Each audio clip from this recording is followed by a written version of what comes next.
Telangana assembly సమావేశాలు నువ్వా నేనా అన్నట్లు నడుస్తున్నాయి. బీఆర్ఎస్ కాంగ్రెస్ నాయకుల మధ్య మాటల యుద్ధం నడుస్తుంది. ఒకరిపై ఒకరు ఆరోపణల అస్త్రాలు సంధించుకుంటున్నారు. ముఖ్యంగా కృష్ణా జలాలు ప్రాజెక్టులపైనే ప్రధాన చర్చ జరుగుతోంది. ప్రాజెక్టుల పేరుతో బారాస ప్రభుత్వం భారీ అవినీతికి పాల్పడిందని కాంగ్రెస్ నాయకులు తీవ్రస్థాయిలో ఆరోపిస్తున్నారు. అయితే నేటి సభలో ముఖ్యమంత్రి రేవంత్ రెడ్డి కేసీఆర్ని టార్గెట్ చేస్తూ సంచలన కామెంట్స్ చేశారు. అసెంబ్లీ సమావేశాలు మొదలైన తెలంగాణ జాతిపిత సభకు రాకుండా ఫామ్ హౌస్లో దాక్కున్నారంటూ గులాబీ దళపతిపై సీఎం రేవంత్ రెడ్డి ఫైర్ అయ్యారు. ప్రతిపక్ష నాయకుడి హోదాలో ప్రజలకు సందేశాన్ని ఇవ్వాల్సిన జాతిపిత సభకు రాకుండా తెలంగాణ సమాజాన్ని అవమానిస్తున్నారని మండిపడ్డారు సీఎం.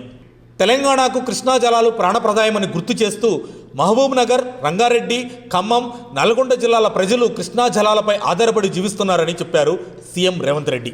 ముఖ్య విషయం ఏమిటంటే ఈరోజు అసెంబ్లీలో ఆసక్తికర సన్నివేశం చోటు చేసుకుంది. గులాబీ దళపతి కేసీఆర్ కుర్చీ మొన్నటి వరకు ఖాళీగా ఉన్న విషయం యావత్ తెలంగాణ రాష్ట్ర ప్రజలకు తెలిసిందే.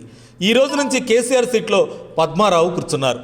పద్మారావు అన్న ఉద్యమకారుడని, ఆయనకు గౌరవం ఇవ్వాల్సిన అవసరం ఎంతో ఉందని నిండు సభలో సీఎం రేవంత్ తెలిపారు. ఆ సీట్లో పద్మన్న కూర్చోవడం నాకు చాలా సంతోషంగా ఉందని, ఆ సీటు పద్మన్నకు ఇవ్వడం మంచిదని ముఖ్యమంత్రి రేవంత్ రెడ్డి అన్నారు. అంతేకాకుండా ఇదే రోజు CM Revanth Reddy BRS MLA Harish Rao మధ్య మాటల యుద్ధం జరిగింది. హరీష్ రావు మాయమాటలు, పచ్చి అబద్ధాలు చెబుతారంటూ రేవంత్ రెడ్డి ఆరోపించారు. మామా అల్లుళ్ళు దొందే అని సీఎం రేవంత్ రెడ్డి చమత్కరించారు.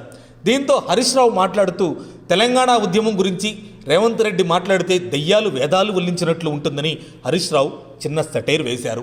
ఒకరిపై ఒకరు వ్యక్తిగత ఆరోపణలు చేసుకుంటూ దూషించుకున్నారు. ముందుగా బీఆర్ఎస్ ఎమ్మెల్యే హరీష్ రావు పచ్చి అబద్ధాలు చెబుతారంటూ సీఎం రేవంత్ రెడ్డి సంచలన ఆరోపణలు చేశారు. కరీంనగర్ నుంచి తరిమి కొడితే మహబూబ్ నగర్ వాస్తవ్యులు ఎంపీగా గెలిపించారంటే అని పరోక్షంగా కేసీఆర్ను ఉద్దేశిస్తూ సీఎం రేవంత్ రెడ్డి విమర్శించారు.